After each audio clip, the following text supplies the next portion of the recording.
네, 부동산 사소하지만 이익이 되는 다양한 정보들 이 시간 전해드립니다. 안녕하세요. 부동산 사이다 진행의 장효인입니다. 월요일 이 시간은 인지윤 아나운서와 함께합니다. 안녕하세요. 안녕하세요. 네, 어서 오세요. 반갑습니다. 지금 씨 혹시 네. 이 노래 알아요? 기차 낀여 오막살이. 아기 아기 잘도 잘도 잔다. 이 노래 맞나요? 아우 저한테 노래 시키지 마세요. 아 월요일 오프닝부터 깜짝 놀랐습니다. 네, 네. 노래를 시키셔가지고 굉장히 지금 부담스럽네요. 아, 근데 갑자기 그 노래는 왜 부르신 거세요? 갑자기. 이 노래가 네. 제가 갑자기 부른 이유가 네. 지금 부조에서 터졌습니다. 제가 네. 노래를 너무 못 불러가지고 터졌는데 어찌됐든 이렇게 이 동요 속에도 뭐 숨겨진 부동산과 관련된 뜻이 있다는 거 알고 계셨어요? 아, 그래요? 저는 네. 기찻길 옆에서 아기가 잘 수 있다니 그 아기는 정말 대단한 아기다. 참 잘 잔다. 뭐 이런 생각을 했었는데 여기 부동산에 숨겨진 뜻이 있나요? 그러니까 지금 그 아기가 네. 잘도 잔 그 아기가 엄청난 부동산 부자가 돼 있다고 합니다. 갑자기? 갑자기 자던 아기가 갑자기 부자가 돼 있어요? 어떻게 그럴 수가 있죠? 왜 네. 그렇잖아요. 이제 기찻길열 오막살이 하잖아요. 네. 근데 우리가 뭐 기찻길 하지만 사실 생각해 보세요. 그 당시에 이제 기찻길이었다. 원래 철도가 가는 곳에 돈이 뚫린다라는 이야기가 있잖아요. 근데 그 철도가 지금 그 시절의 그 기찻길이 지금 생각해 보면 기찻길 바로 옆에 오막살이니까 그렇네. 초역세권 아니겠어요? 그렇네요. 부자가 될 만하네요. 근데 참 순수한 동요에 네. 이 무슨 이 어른의 감성을 담았든지 모르겠지만 그럼 저도 네. 한번 문제를 내볼게요. 네. 저 노래 잘 못합니다. 네. 자, 곰 세 마리가 한 집에 있어. 자, 이 노래에는 어떤 숨겨진 비밀이 있을까요? 곰 세 마리가 한 집에서 사니까 되게 한 집 답답하나? 좀 단칸방에서 곰 세 마리가 산다라는 지금 시대를 좀 반영한 그렇게 생각할 수도 있지만 네. 곰은 뚱뚱하잖아요. 네. 그 세 마리가 방 한 칸씩 가져도 방이 세 칸. 그럼 적어도 30평 이상은 된다는 네, 곰 세 마리는 부자였습니다, 여러분. 이런 숨겨진 뜻이 있는 노래입니다. 그렇군요. 저는 그 큰 곰 세 마리가 어떻게 네. 단칸방에 사나 이렇게 생각했는데 네. 금수저였군요. 그렇죠. 곰 세 마리가 웬만한 뭐 저보다는 좀 낫다. 그렇죠. 이런 뭐- 오픈 현실을 이렇게 그러니까요. 동요에 빗대서 표현한 노래인 것 같습니다. 뭐 이런 뜻이 네. 있다고 하는데 진짜 요즘에 이렇게 동요를 패러디해서 워낙에 지금 부동산 가격이 많이 오르다 보니까 이러한 세태를 반영하는 그런 좀 풍자라고 할 수 있을 것 그쵸. 같아요. 그런 네. 것들이 좀 유행하고 있다고 합니다. 네, 이렇게 여러분이 곰 세 마리 또는 오막길 옆에 사는 그런 아기가 될 수 있습니다. 어떻게 하시냐면요. 노란톡 들어오셔서 부동산 사이다 검색해 주시면 됩니다. 저희가 방송 내내 그리고 또 24시간 부동산에 대한 여러 가지 고민들 상담해 드리고 또 답변도 드리니까요. 언제든지 참여해 주시면 감사하겠습니다. 네, 저희가 요일별로 각 분야의 숨은 고수들 함께하고 있어요. 오늘이죠. 월요일은 부동산 법률과 관련된 고민 상담 이윤상 변호사와 함께할 거고요.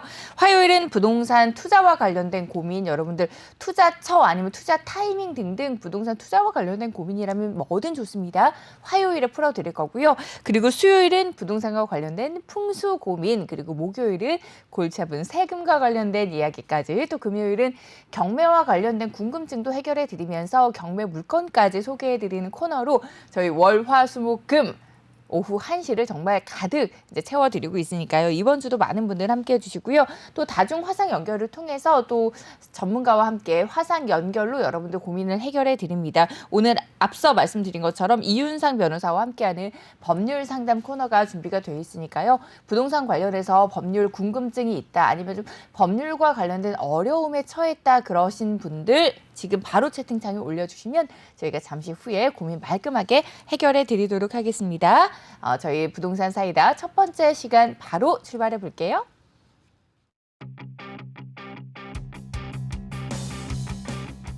안녕하세요, 시청자 여러분. 부동산 사이다 임지윤입니다. 저는 지금 믿을 수 있는 그리고 정말 괜찮은 부동산을 위해서 직접 발로 뛰기 위해 이렇게 집 밖으로 막 나왔습니다.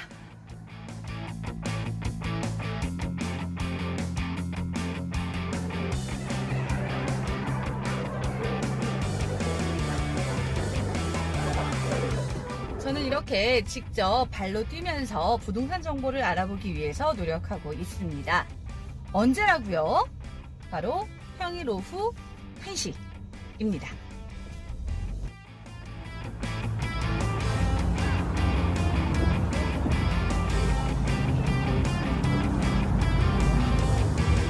앞으로 평일 오후 1시 시간 동안 저와 함께 부동산에 대한 유모조모 다양한 이야기를 나눠볼 건데요. 특히 노란톡에 접속하시는 거 잊지 마시고요. 노란톡에서 저와 함께 많은 이야기 나누면 제가 인사도 해드리고 정보도 드리고 또 답글도 남겨드리도록 하겠습니다. 앞으로 부동산 사이다를 통해서 여러분들의 부동산 고민들 또 여러 가지 궁금한 이야기들 많이 가져가시고요. 평일오후 1시 부동산 사이다 잊지 않고 꼭 시청해주세요. 감사합니다. 방송에서 만나요.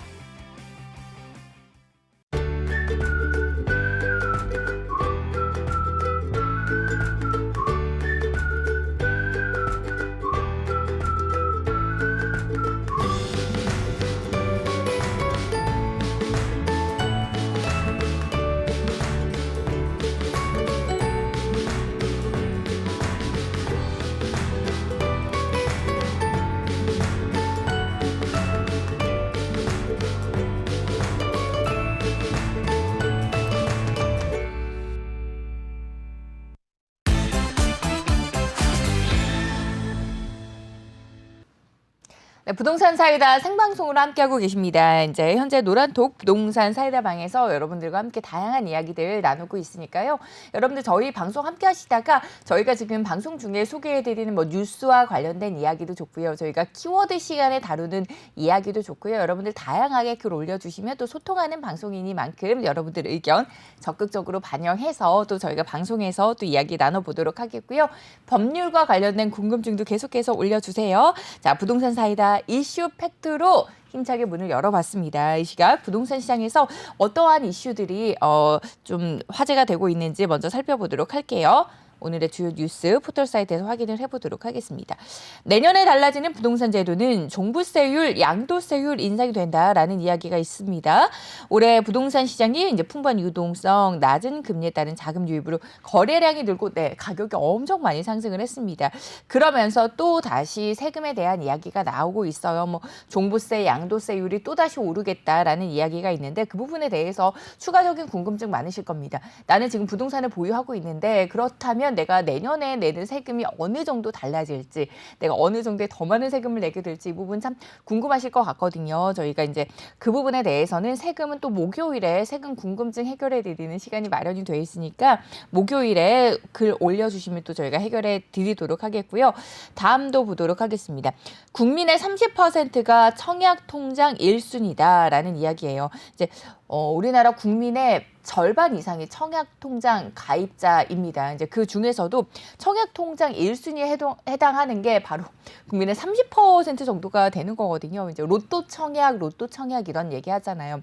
워낙에 청약에 당첨이 되면 그걸로 인해서 시세 차익을 볼 수 있는 금액이 크다 보니까 로또 청약이다라는 이야기가 나오고 있고요. 뿐만 아니라 뭐 시세 차익의 규모뿐만 아니라 당첨될 확률도 정말 로또 당첨될 확률이랑 비슷하다. 그래서 이제 뭐 로또 청약이다라는 이야기가 나오고 있는데 내년에도 새 아파트에 대한 수요는 계속해서 증가는 하지만 그만큼 공급이 따라주지 못할 걸로 예상이 됩니다. 그래서 이제 내년에도 청약 경쟁률이 계속해서 높게 이어질 걸로 좀 예상이 되고 있으니까요. 그래도 또 아직까지 내 집 마련 못하신 분들은 청약 대비하시는 게 또 현명한 투자 방법이 될 수 있다는 거 한 번 더 짚어드리고요. 다음 뉴스도 확인해 보도록 하겠습니다.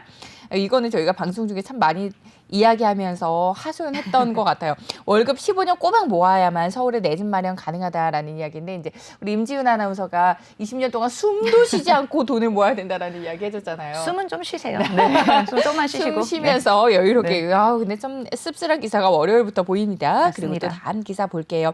올해 아파트 경매 낙찰가율이 95.2%로 최고고요. 내년에도 경매에 대한 수요가 몰릴 거다라는 이야기입니다. 왜 경매를 통해서는 시세보다 저렴하게 뭐 아파트나 뭐 빌라를 마련할 수 있다라는 거를 저희가 금요일에 항상 이야기하다 보니까 경매에 대해서 이게 내 집 마련을 저렴하게 할 수 있는 방법이다. 아니면 투자처도 조금 낮은 투자 금액으로 접근할 수 있는 방법이다. 이렇게 많이 인식을 하고 계시고 또 많이 알고 계셔서 내년에도 계속해서 경매 수요 몰린다. 그래서 경매에 대한 궁금증이 또 금요일에 남겨주시면 그 부분도 해결해 드리도록 하겠습니다.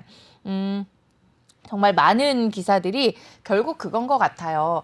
이게 부동산 가격이 계속해서 오르고 있다. 뭐 제목만 보더라도요. 지금 서울 아파트 값이 계속해서 오르고 있는데 잡히지가 않고 또 역시나 또 강남으로도 또 다른 수요가 모이고 있다. 왜냐하면 이제 워낙에 풍선 효과가 있다 보니까 역풍선 효과. 강남을 잡으니까 그 외의 지역이 다시 오르고 그 외의 지역을 누르니까 또 그 외곽이 오르고 이러다 보니까 결국에는 다시 또 강남이 오르는 역풍선 효과까지 나타나고 있다라는 뭐 이러한 글들이 계속해서 뉴스가 올라오고 있습니다. 이런 지금 시장 상황 속에서 부동산 시장, 그러니까 이 뉴스를 딱 종합을 해보면 부동산 시장의 열기가 굉장히 뜨겁다라는 거예요. 이러한 시장 상황에서 여러분들 투자 전략 도움 받고 싶다 하시는 분들은 노란톡 오픈 채팅창에 부동산 사이다 검색하셔서 들어오셔서 글 많은 분들 남겨주시면 또 저희가 내일은 부동산 투자와 관련된 고민 또 해결해 드리니까 계속해서 적극적으로 참여해 주시고요. 이 중에서 또 우리가 오늘 임지훈 아나운서 코너에서 살펴볼 이슈들 키워드를 통해서 확인을 해보죠. 네, 맞습니다. 오늘 지금 이 시각 가장 핫한 부동산 이슈들을 모아봤습니다. 먼저 핵심 이슈부터 한번 화면으로 만나보시죠. 두더지, 엇박자, 핀셋 규제, 끝판왕. 두더지라는 동물원이나 아니면 뭐 동물에 관련 이슈가 아니라 이렇게 부동산의 이슈에서도 만나볼 수가 있습니다. 네, 두더지, 엇박자, 핀셋 규제, 끝판왕이라는 키워드 올려드렸는데 이게 뭘 뜻하는 건지 저희가 지난주에 제가 이제 두더지 잡기 식으로 이런 효과라는 그쵸. 이야기를 했었으니까 어느 정도 예측을 하실 것 같아요. 이 네 가지 키워드가 뜻하는 바가 어떤 건지 또 임지훈 아나운서와 함께 자세하게 나눠볼 이슈들 어떤 건지 노란 채팅창에 글 올려주시고요. 그와 관련된 의견 남겨주셔도 좋습니다. 자유롭게 또 글 남겨주시고요. 또 방금 전에 살펴봤던 뉴스에 관해서 하고 싶은 이야기도 노란 오픈 채팅창 들어오셔서 자유롭게 남겨주시기 바라겠습니다. 저희 잠시 후에 돌아오도록 하겠고요. 내 집 마련을 준비 중이시라면 이곳에 주목해 보시면 좋다고 합니다. 내 집 마련의 꿈을 보다 더 가깝게 해줄 곳이라고 하거든요. 영상을 통해서 확인해 보고 돌아오겠습니다.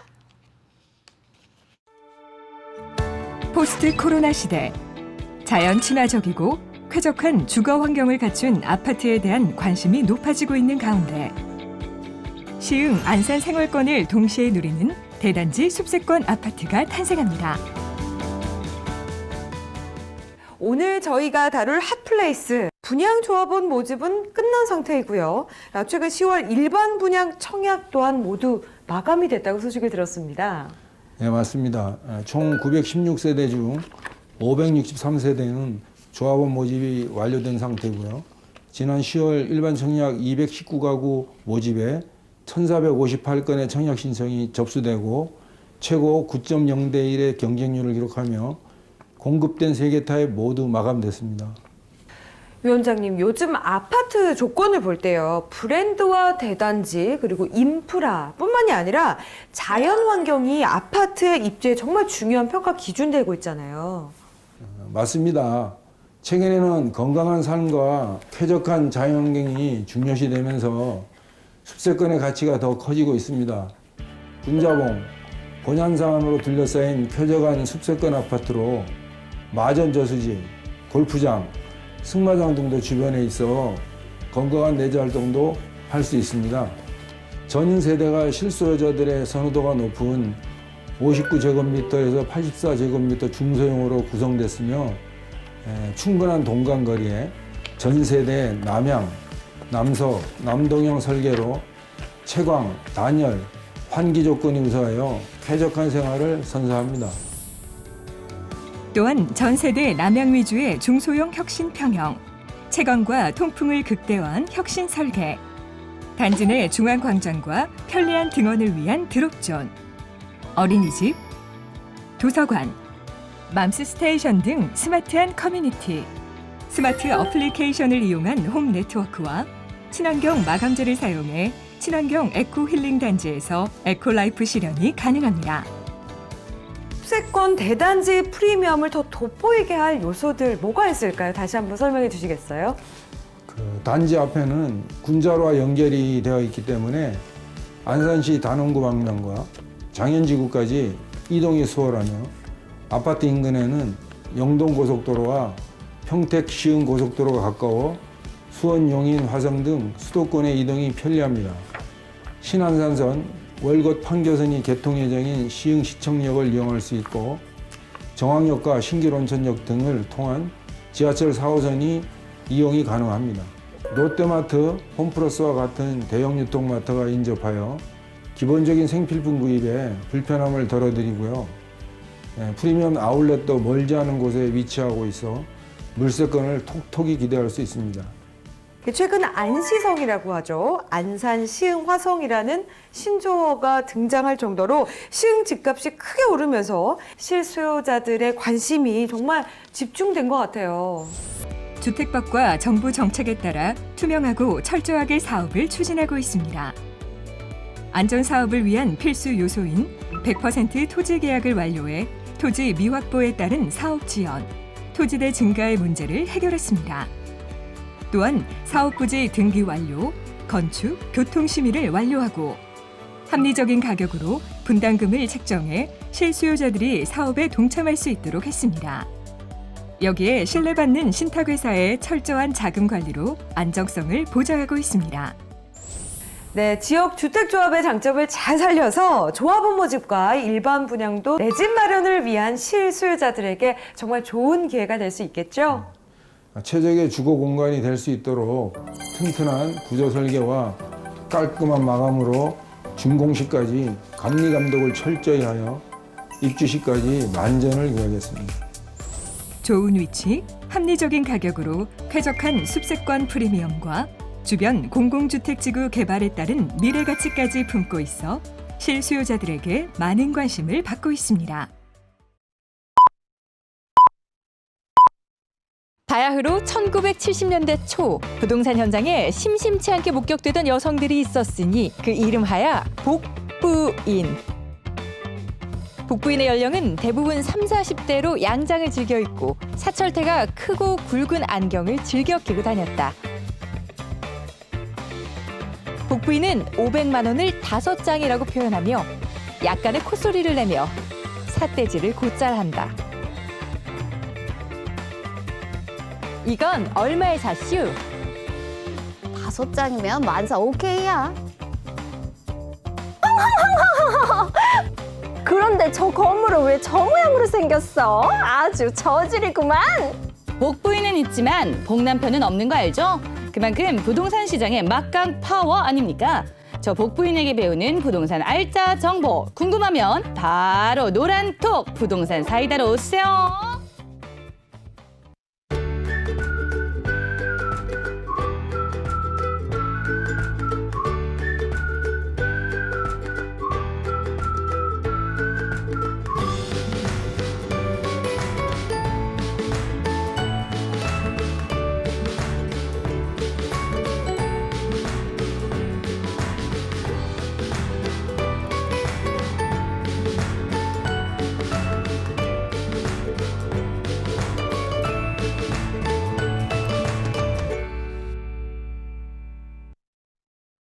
네, 부동산 사이다 함께하고 계십니다. 지역주택조합 시흥 군자 영상 살펴보고 오셨고요.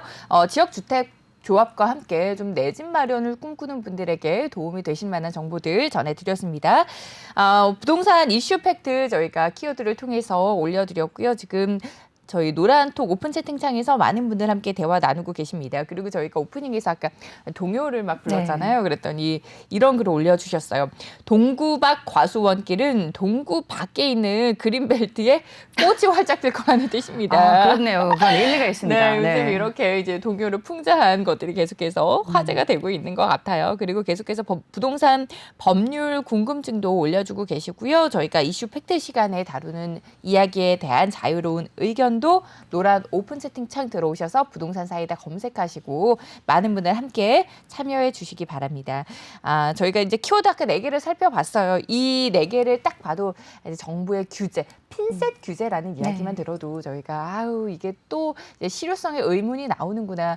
정말 많은 대책들이 계속해서 발표가 됐지만 그럴 때마다 이제 대책에 대한 실효성이 계속해서 제기가 되고 그러면서도 지금 부동산 가격은 잡히지가 않고 있는 상황입니다. 이제 뭐 그러한 대책들에 대해서도 이야기를 나눠봐야 될 것 같고 지난주죠 뭐 규제 지역이 또 묶였습니다. 그래서 왜 이렇게 도대체 전국을 계속해서 규제 지역으로 묶는 건가라는 생각이 들거든요. 그래서 아마도 우리 임지훈 아나운서가 이런 키워드를 통해서 오늘의 이슈 준비를 해주신 것 같거든요. 정부가 계속해서 묶고 있어요. 여기를 묶었다가 여기가 오르니까 또 여기를 묶고 풍선 효과가 계속해서 이어지고 있거든요. 맞습니다. 정부가 왜 이런 선택을 하게 된 건가요? 네, 안 그래도 날씨가 너무너무 추워져서 온몸이 움츠러드는 이런 겨울에 더 꽁꽁 묶여버린 전국의 부동산 규제. 바로 부동산 시장이 전국적으로 좀 불안 정세가 이어지고 있기 때문이지 않나 이런 생각을 합니다. 그래서 제가 먼저 지역별 아파트 매매 가격 주간 변동률을 한번 준비를 해봤는데요. 보시는 것처럼 9월부터 아주 소폭 상승으로 오르던 아파트 가격은 지난달 전국, 서울 비롯한 전국을 규제하자 11월 20일 이후에 5개 광역시를 중심으로 가격이 오르기 시작했습니다. 보시다시피 5개 광역시가 이렇게 오르는 동안 수도권이나 또는 전국 평균에 비해서 훨씬 더 많은 상승세를 보이고 있는데요. 아무래도 아파트 값이 좀 상승하는 곳만 골라서 집중 규제하는 이른바 핀셋 규제 정책이 시행이 됐기 때문이 아닐까 싶습니다. 그런데 이게 효과가 있었으면 참 좋겠는데 그 효과가 단기에 그쳤습니다. 처음에는 이제 경기 고양 지역을 지정을 하면서 그 수요가 김포로 이어졌고요. 또 김포가 또 핫해지기 시작하면서 파주가 뛰었고 또 파주를 이제 규제를 해야 된다 이런 목소리가 나오면서 조정 지역이 됐죠. 그러다 보니까 다시 또 고양 집값이 뛰기 시작했습니다. 그래서 현재 지방은요 전국이나 또 서울 수도권에 비해서 이렇게 높은 변동률을 보이고 있고요. 그 예로 지금 강남 4구의 집값까지 갑자기 더 뛰고 있습니다. 이런 규제 지역, 비규제 지역만을 찾아서 옮겨가는 투자처가 전국이 결국 다 규제 지역이 되다 보니 그럼 좀 안정적인 강남권 그리고 강동구를 비롯한 송파, 서초, 강남 4구에 투자를 하자 이런 심리가 작용을 했고요. 실제로 송파구 잠실동 아파트 선수촌 아파트 전용 면적 178제곱미터는요. 지난 9일이죠. 39억 5천만 원에 거래가 돼서 이 단지 최고가를 경신을 했고요. 또 강남구 대치동도 마찬가지입니다. 전용 면적 154제곱미터도 바로 하루 뒤인 지난달 10일 32억 9,500만 원에 바뀜돼서 이 면적 최고가를 경신을 했습니다. 맞습니다. 이게 시장이 죽은 게 아니거든요. 시장이 여전히 활활 타오르고 있고 시장은 여전히 강력하게 살아 있는데 거기다가 이제 계속 규제를 하다 보니까 이제 뭐 인근 다른 지역으로 다시 풍선 효과가 옮겨지든지 아니면 다시 서울로 역풍선 효과가 생기든지 막 이런 현상들이 계속해서 나타나고 있는 것 같습니다. 상황이 이렇게 되니까 정부가 지난 17일이에요. 지방 중소도시까지도 조정 대상 지역으로 지정을 했습니다. 그러면서 또 핀셋 규제다 이런 이야기가 많이 나오고 있는데 이 부분에 대해서 또 어떤 곳들이 규제 지역으로 지정이 됐죠? 네, 일단 이번 조정 지역 대상이요. 무려 111곳. 이 됩니다. 111곳이 되는데요. 예로 부산 서구 동구를 비롯한 9곳, 그리고 대구, 또 광주, 울산 이런 4개 광역시 23개 지역을 신규 조정 대상 지역에 넣었습니다. 또 그 외의 지역이 111곳이니까 얼마나 많겠습니까? 제가 오늘 오프닝에 노래 불렀는데 그래서 랩을 좀 해야 될 것 같아요. 파주, 천안, 동남구, 서북구, 논산, 공주, 전주, 완산구, 덕진구, 창원, 성원구, 네, 포항, 남구 뭐 이렇게 많은 11개시 13개 지역이 조정 대상 지역으로 묶였습니다. 또 그중에 또 특이사항이요. 창원 의창구는 사실 이 지역이 주거 지역으로 선호되는 지역은 아니었습니다. 하지만 전국적으로 퍼진 규제라든지 부동산 가격, 특히 창원 지역의 부동산 상승세가 심해서 이 의창구 역시도 조정 대상 지역이 되는 게 아니냐라고 관심을 모았던 지역인데요. 이 지역은 정량적 요건에 해당되지 않아 제외하는 대신 투기 과열지구로 지정이 됐습니다. 이 지역을 제외한 전국 광역시 대도심 또는 인기 지역은요. 거의 대부분 조정 지역으로 묶였다 이렇게 생각하시면 되고요. 지도를 통해서 잠깐 보여드리자면 서울 아주 그냥 시뻘겋습니다. 그 주변에 이제 투기 과열지구 조정 대상 지역이 있는 수도권에 비해서 전국으로 봤을 때 충청도 세종을 중심으로 그리고 전라도 광주 그리고 창원과 대구를 중심으로 이렇게 조정 대상 지역이 선정이 됐습니다. 이렇게 조정 대상 지역이 선정되는 게 어떤 영향이 있냐면요. 아무래도 주택담보인정비율 9억 원 이하는 50% 그리고 9억 원 초과는 30%로 제한이 되고 DTI 역시 50%로 대출 규제가 심화가 될 뿐만 아니라 또 양도세, 종부세 이런 세금도 더 강화가 될 것으로 보입니다. 그러다 보니까 지금 뭐 각종 공인중개사나 아니면 뭐 법무사 또는 뭐 세무사 그리고 인터넷 사이트에서는 자신의 대출 한도가 어느 정도인지 또는 매매 여부는 어떻게 되는지 지금 매매할 수 있는지 문의 건수가 정말 눈에 띄게 아주 증가를 한 그런 상황입니다. 네, 그렇다 보니까 이제 시장에서는 벌써 다음의 풍선 효과를 조금 기다리는 분들이 많습니다. 네. 다음에도 어느 지역이 될까? 그러면 이제 그 지역에 오를 테니까 그 지역으로 미리 들어가 있어야지라는 생각을 가지고 계시는 분들이 많은데 이 이후에 어떤 곳들이 좀 떠오르고 있을까요? 네, 아무래도 이런 규제 지역이 계속 지정되다 보니까 여러 가지 상황의 변수들이 많이 생기게 되고 그래서 시장은 이미 신규 부동산 투자처를 문의하는 경우가 많습니다. 그중에 하나가 가장 많이 거론되는 곳이 있는데요. 바로 강원도 원주시입니다. 기사를 통해 조금 먼저 살펴보도록 하겠습니다. 자, 이 지역은요, 최근에 외진 투자가 이어지면서 집값이 상승세를 보이는 곳인데요.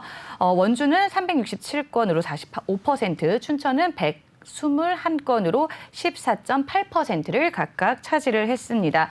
자, 강원도 원주가 왜 이렇게 인기가 있을까? 한번 제가 좀 더 알아보기 쉽게 표로 정리를 해봤는데요. 우선 첫 번째로 혁신도시 그리고 기업도시 건설로 이주 수요가 높아졌지만 아직까지는 주변의 춘천 그리고 수도권과 비교했을 때 집값이 상대적으로 낮습니다. 그리고 제주, 강원은 현재 조정 대상 지역에서 벗어난 비규제 지역이기 때문에 아직까지 대출 등 여러 규제를 받지 않고 있는 요인도 큽니다. 뿐만 아니라 내년부터는 또 호재도 있습니다. 청량리에서 원주 복선전철이 완공돼서 40분이면 또 수도권으로 서울로 진입이 가능하기 때문에 이런 완공 수혜의 기대 효과도 있겠죠.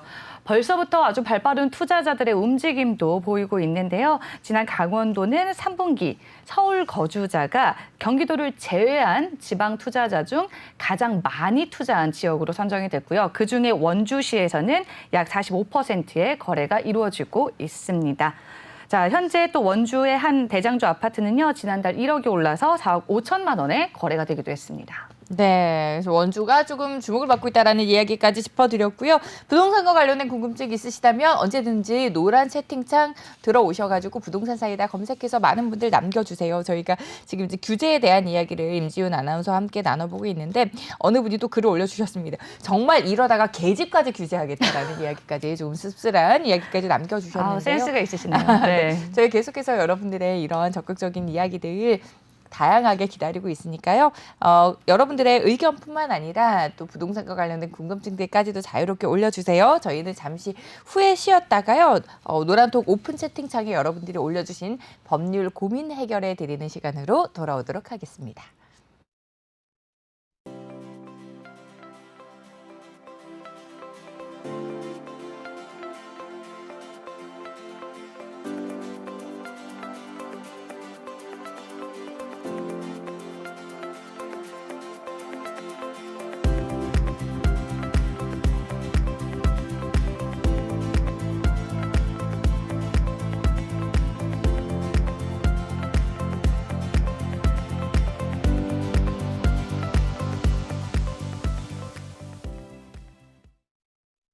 서울의 중심, 강남의 중심, DK 벨리뷰 서초가 들어섭니다.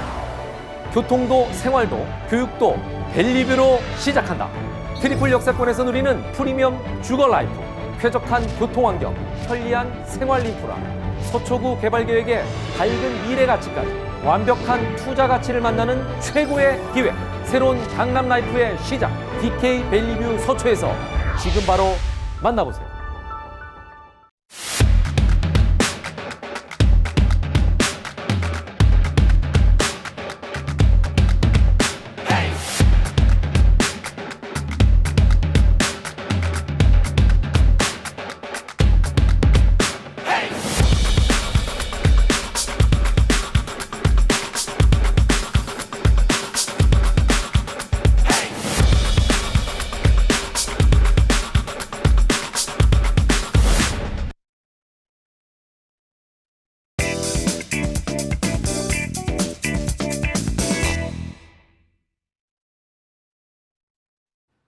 네, 부동산 사이다 생방송으로 함께하고 계시고요. 이번에는 비대면 소통방통 시간입니다. 부동산 투자낼 숨은 고수들과 함께해서 또 여러분들 고민 해결해 드리는 시간이죠.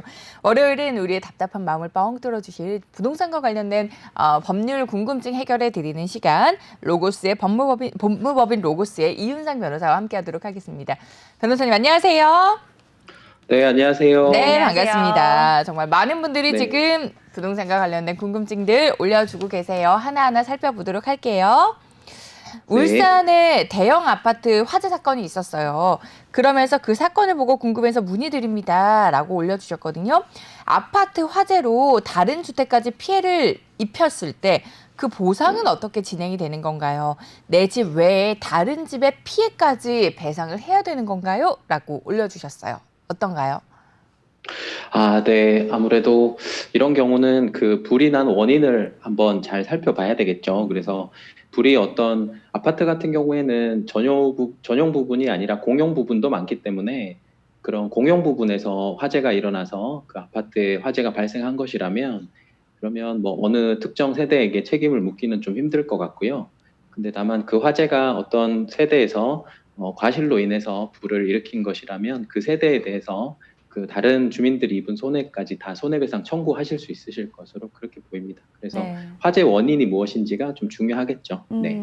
그러니까 화재 원인에 따라 달라질 수 있지만 이제 공용 면적일 경우에는 뭐 일부 이런 뭐 본인이 직접 피해 보상을 하는 경우는 없을 수 있지만 세대 과실일 경우에는 보상을 할 수도 있다. 화재 때문에 마음도 아픈데 이제 보상 때문에 두 배의 그러니까요. 고통을 겪어야 되는 그런 상황이 될 수도 있겠네요.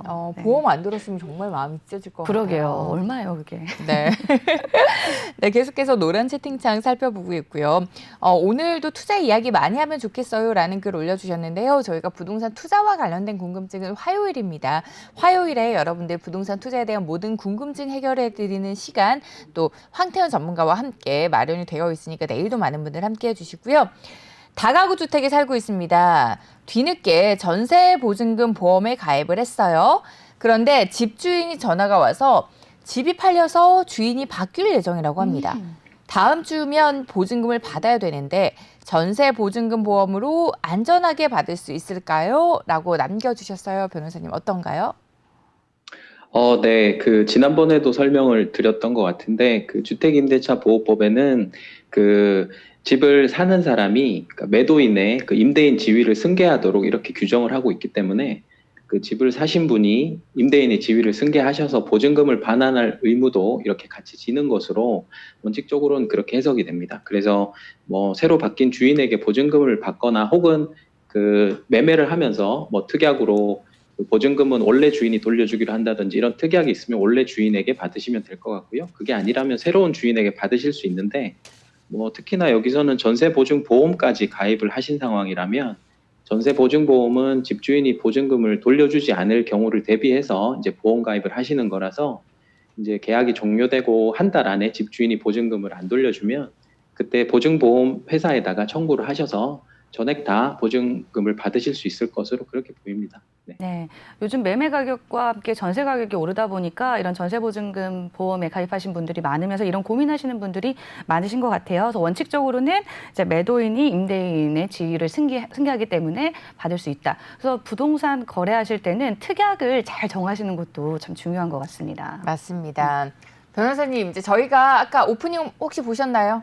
오프닝 때 저희가 어떤 얘기 네. 했냐면 기차 네. 길려 모막살이 아기 잘 또 부르시네요. 이 네. 노래가 이 노래가 네. 결국에 이 아이가 커서 부동산 부자가 됐다. 왜냐하면 기찻길 옆에 살다 보니까 초역세권이라서 이 아이가 커서 부자가 됐다라는 그런 동요 네. 드렸거든요. 제가 퀴즈 하나 네네. 낼게요. 예, 노란 채팅창에 어느 분이 올려주신 거예요. 엄마야 누나야 강변 살자 이 노래 아시죠? 노래가 좀 이상합니다. 네네. 네, 알아서 들어주세요. 다시 불러주세요. 엄마야 누나야 강변 살자 이런 노래죠. 네, 이 노래 아시죠, 변호사님? 네네, 알고 네. 있어요. 네. 그러면 이 노래가 뜻하는 바는 뭘까요? 좋은 집으로 이사 가자? 아, 어, 어쩌- 강변 살자잖아요. 강변. 네, 한강변 프리미엄을 강변. 좀 누려보자, 엄마. 네. 약간 그렇죠. 이런 퀴즈. 한강 조망권이 보장되는 집으로 가자. 이런. 네, 이렇게 MC들이 짓궂습니다. 변호사님 다시 한번 이제 변호사님은 법률 전문이시니까 그쵸. 다시 또 변호사님의 전문 영역으로 돌아와서 네. 남겨주신 고민을 확인해 보도록 하겠습니다. 5년 전에 경기도에 있는 토지를 친구 3명과 함께 투자했습니다. 기대 수익만큼 오르면 같이 처분하자 약속을 했는데 친구들이 모르쇠로 일관하면서 자기들은 매도 의사가 없다고 합니다. 공동 명의로 사서 혼자는 어떻게 할 수가 없는 상황인데 해결책 없을까요? 라고 올려주셨어요. 이런 경우에 좀 당황스럽겠네요. 그러게요. 네. 네, 조금 더 요거는 자세한 내용이 필요할 것 같기는 한데요. 네. 어쨌든 원칙적으로는 그러니까 다른 분들의 그 공유 지분까지 처분하시기는 힘드실 것 같고요. 이렇게 공동 명의로 구입을 하신 경우면 금액에 따라서 그 지분 비율로 나눠서 소유를 하신다고 봐야 될 것 같고요. 그래서 본인 지분에 해당하는 부분만 따로 처분하실 수는 있습니다. 근데 아마 그렇게 처분하기 힘드셔서 이렇게 질문을 주신 것 같은데, 네. 예외적으로 이제 조합이라는 게 있거든요. 그러니까 몇 명이 모여서 여기 보니까 투자 목적으로 이렇게 구입을 하셨다고 하는데 그 형태가 조합이라는 어떤 형태에 이르렀다고 보여지면 그 조합의 목적이 달성이 됐을 때, 즉 가격이 지정된 가격만큼 올랐다고 판단이 됐을 때 함께 조합의 목적이 달성됐다 이렇게 봐서 처분하자고 요청을 하실 수 있는데요. 지금 질문 내용만으로는 이게 지금 조합인지 여부가 좀 불분명해서 원칙적으로는 다른 분들한테 매매를 하자고 이렇게 요청하시기는 좀 어려우신 상황으로 그렇게 보이네요. 네, 계약 조건을 좀 봐야겠지만 조합일 경우에는 목적이 달성됐을 때, 그러지 않을 땐 또 계약상의 또 지분율에 따라 처분이 가능하다, 이런 의미였던 것 같습니다. 네, 네네. 계속해서 법무법인 로고스 이윤상 변호사와 함께하면서 여러분들의 법률 고민 해결해 드리고 있습니다. 노란톡 오픈 채팅창 부동산 사이다방 들어오셔서 부동산과 관련된 법률 고민 자유롭게 올려주시면 방송 중에 또 저희가 이렇게 무료로 상담 도와드리니까 부동산 법률 궁금증 많이 남겨주세요. 다음 고민 확인해 보도록 하겠습니다. 부부 공동 명의 아파트가 지분 경매로 나왔습니다. 근데 이혼한 부부의 집이라고 합니다. 이럴 경우에 경매 후에 다른 문제가 될 만한 어떤 것들이 있을까요? 이렇게 올려주셨어요. 변호사님 어때요? 네, 지분 경매라고 하면은 아마 이혼하실 때 재산 분할에 따라서 부부가 이제 나눠 가지신 지분을 경매를 붙이신 것 같은데, 이혼한 부부의 집이라고 하더라도 법률적으로 특별히 문제될 것은 없고요. 이제 지분 비율에 따라서 이미 나눠 가지신 상태니까 동일하게 그냥 일반적인 아파트나 부동산을 경매 받으실 때와 동일하게 그 지분에 대해서만 낙찰 받으시는 것으로 이렇게 보면 될 것 같고요. 특별히 문제는 없을 것 같습니다. 질문 주신 거 봐서는요. 네. 네, 법적인 문제는 특별히 보이지 않지만 아무래도 점유자를 2번 만나야 될 수도 있으니까 좀 복잡할 수는 있겠네요. 네. 네, 네, 다음 그렇죠. 질문. 그런 문제는 있을 수 있죠. 네. 네. 그리고 이런 문제가 있을 때도 이윤상 변호사와 함께 해결해 드리니까 여러분들 고민 있으시다면 끙끙 앓고만 계시지 마시고 부동산 법률 고민 무료로 해결할 수 있는 노란톡 오픈 채팅창 부동산 사이다에 많은 분들 들어와 주세요. 다음 고민도 확인해 보도록 하겠습니다. 제가 임대차 보증금 1억에 다가구 주택에 이사를 했습니다. 그런데 하필 이사한 날이 금요일 오후라서 그날에 전입신고를 못했어요. 그래서 그 다음 주 월요일 날 전입신고를 했는데 그리고 2달 후에 집주인이 바뀌었다는 소식을 들었습니다. 바뀐 집주인의 채권자들이 주택을 가압류하고 경매까지 신청을 했는데 자세히 알아보니까 제가 전입신고한 그날 집주인이 새 주인으로 소유권 이전이 되더라고요. 이럴 때 저는 어떻게 되는 건가요? 라고 올려주셨어요. 네. 여기 굉장히 복잡한 문제가 발생하실 수 있는데, 네. 우선 전입신고라는 것은 이제 주택임대차 보호법상 당일 자정, 그러니까 신고하신 날 자정, 그러니까 다음 날 0시가 되겠죠. 그러니까 네. 다음 날 0시부터 효력이 발생하는 것이라서 전입신고 하신 날에 효력이 발생하는 게 아니어서 그 틈을 이용해서 좀 많은 사기 사건도 있고 그렇게 되는데요. 요것도 매수인, 그러니까 집을 사신 분이 임대차 계약을 알았는지 여부가 좀 쟁점이 될 수가 있을 것 같고요. 지금 등기를, 그러니까 소유권 이전이 그 전입신고랑 같은 날 됐다고 하면 소유권 이전이 먼저 됐다고 이렇게 봐야 되는 사안일 것 같고요. 네. 그래서 이 경우는 매수인 분이 임대차 계약이 있었다는 걸 몰랐다고 한다면 좀 보호받기가 힘드실 것 같아요. 근데 다만 한 2달 정도를 아무 말 안 하신 걸 보니까 알고 있었거나 혹은 매매 계약할 때 이런 임대차가 있다는 거를 뭐 특약으로 넣었거나 이런 경우가 있을 수 있거든요.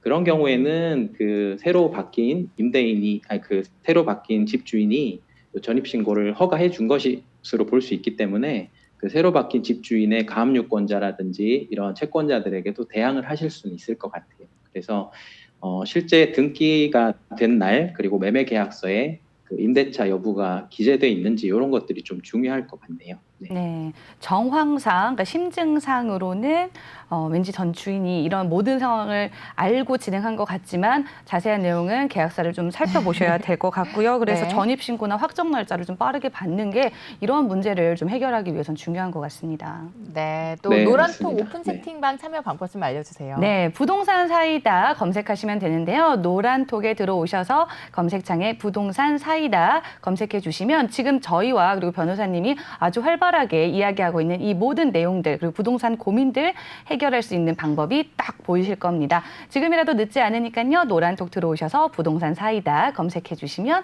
됩니다. 네, 많은 분들 어서 들어와 주세요. 다음 질문도 확인해 볼게요. 네. 전세로 살고 있어요. 근데 집주인이 바뀔 경우에 계약 기간을 남기고 몇 개월 안에 이렇게 나가라라고 통보를 받아야 법적 효력이 있는 건가요? 라고 올려주셨네요.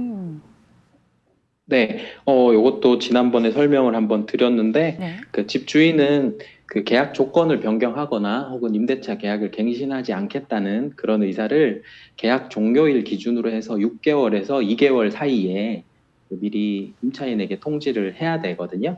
그래서 네. 그 기간 안에 어떤 통지가 없다면 묵시적으로 갱신이 된 것으로 보여져서 그 기간 을 생각하시고 만약에 2개월 지난 후에도 아무 말이 없다면 그때는 그냥 계약 갱신이 되는 것으로 그렇게 아시면 될 것 같습니다. 네, 지난 시간에도 말씀을 해주셨는데 그렇기 때문에 구두로 하는 것도 구두로 이야기를 나누는 것도 좋지만 문자라든지 또는 뭐 이메일이나 서면으로 남겨놓는 것도 나중에 계약하실 때 큰 손해나 문제 없이 하실 수 있다 이런 얘기도 한번 덧붙여 주신 적이 있으시네요. 네, 계약갱신과 관련돼서는 정말 많은 분들이 계속해서 궁금증 가지고 계시는 것 같아요. 저희가 뭐 법률과 관련된 특히나 부동산 법률과 관련된 궁금증이 다 비슷한 것 같아요라는 막 글들도 많이 올려주시는데 네. 비슷한 고민도 좋습니다. 또 이제 각자 다른 상황이 있을 수 있는 거니까요.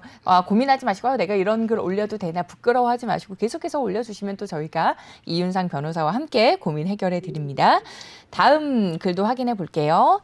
전세 계약 갱신 청구권 실거주로 거절을 하고 가정사 변동이 생겨서 입주를 못하게 돼서 아들에게 증여를 하려고 합니다. 그럴 경우 새로운 세입자와 계약을 하면 법적으로 문제가 있는 건가요, 변호사님? 조금 제가 질문이, 그러니까 집주인분이 아들에게 증여하신다는 당연히 그런 말씀이시겠죠? 네. 그래서 아들에게 증여를 하시고 새로 임대차 계약을 체결하신다는 말씀이신 것 같은데, 네네. 계약을 체결하시는 것 자체는 큰 문제는 없으시고요. 근데 다만 계속 설명을 드리지만 그 계약갱신 청구권이라든지 이런 모든 것들이 임대인에게 그 임차인이 요청하는 것인데 이렇게 임대인 그러니까 집 소유자가 바뀐다 하더라도 그 바뀐 소유자가 계속해서 그 임대인의 지위를 승계하는 것이 원칙이기 때문에 임차인의 경우에는 바뀐 그 임대인에게도 본인이 원래 그 보증금을 내고 전입신고를 하시고 살고 계시는 경우라면 갱신 청구권을 행사하실 수 있으셔서 어떤 그런 걸 회피하기 위해서는 이런 것들이 유효한 수단은 되시진 않을 것 같고요. 그래서 뭐 계약을 하시는 것 자체는 특별히 문제는 없습니다. 네, 역시 뭐 법적으로 큰 문제는 없다. 지금 상황으로 봤을 때는 이런 말씀이셨고요. 아무래도 아들에게 이제 증여를 하시다 보면 세금 문제는 있을 수 있는데 그럼 목요일 날 또 고민 있으시면 노란톡 부동산 사이다 방에 올려주시면 또 그런 문제도 해결해 드리도록 하겠습니다. 맞습니다.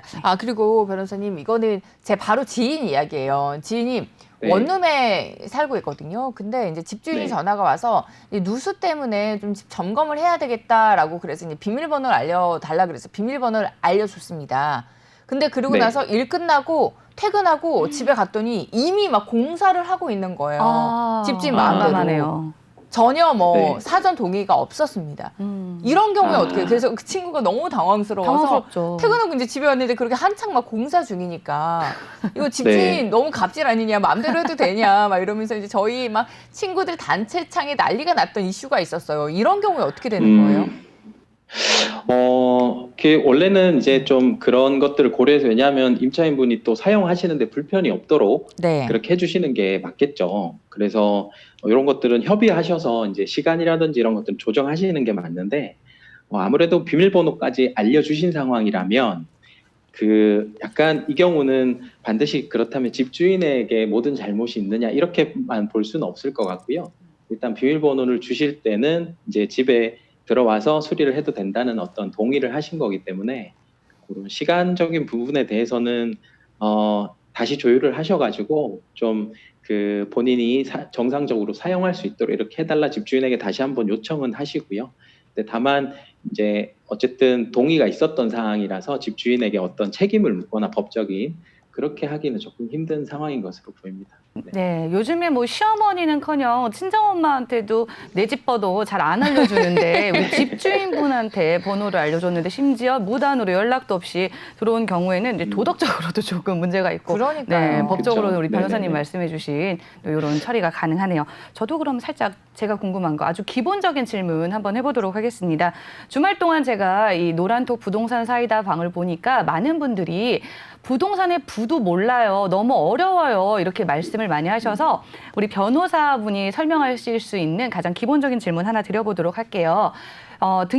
등기부를 보거나 아니면 집을 계약을 할 때 사실 근저당권이 설정이 되어 있으면 좀 당황스럽기 마련이거든요. 이 근저당권 설정에 대해서 또는 아까 말씀하신 것처럼 소유권이 좀 우선하는 경우도 있다라고 얘기를 하셨는데, 어떻게 이 대출급 상환이 좀 우선적으로 순위가 있는지 그걸 조금 알기 쉽게 설명해 주시면 네, 좋을 것 같아요. 변호사님 짧게 부탁드릴게요. 네. 우선 근저당권은, 그러니까 매매하실 때는 보통 근저당권 말소하는 것을 조건으로 해서 매매를 하시거나, 임대차 하실 때도 당연히 근저당권 같은 게 있으면 말소하는 것을 조건으로 해서 계약하시는 것이 이제 원칙이라서 네. 특별히 이게 문제되는 경우는 많지는 않을 텐데요. 네. 근저당권이 있는 상태에서 들어가신다고 한다면, 이제 근저당권이라는 것은 채무가 정확히 표시되진 않거든요. 그래서 실제 채무가 얼마인지 정확히 확인을 하시고, 네. 그 채무 액수에 맞춰서 또 집의 가치도 확인을 하시고, 뭐 집의 가치가 1억인데 채무가 8천이다 그러면 뭐 보증금은 한 1,000만 원으로 하신다든지 이렇게 좀 금액을 조정하셔가지고 실제 채무가 얼마인지를 확인하시는 게 아마 제일 중요한 문제가 되지 않을까 이렇게 생각이 됩니다. 네. 네, 채무 액수를 먼저 확인한 후에, 거기 나와 있지 않지만 이제 서로 거래를 통해 확인하신 후에 이제 설정이나 네. 아니면 계약을 해라, 이런 말씀이셨습니다.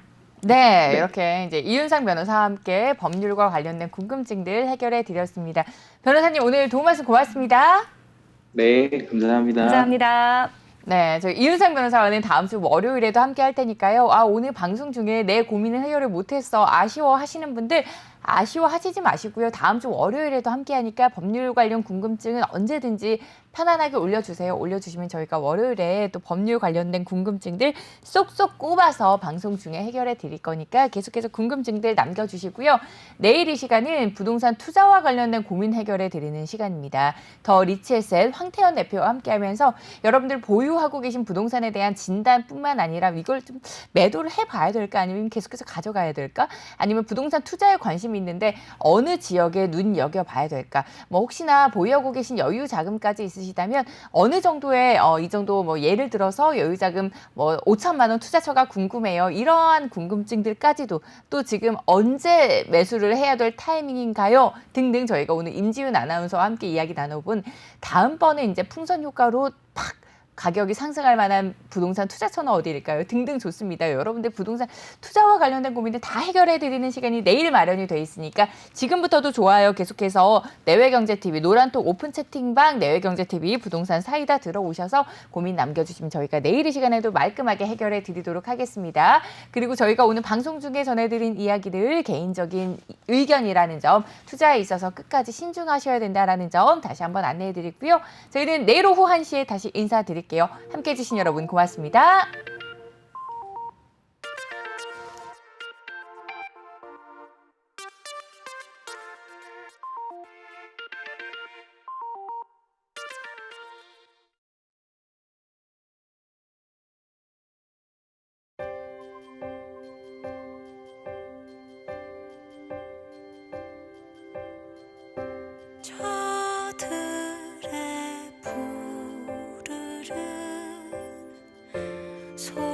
싶은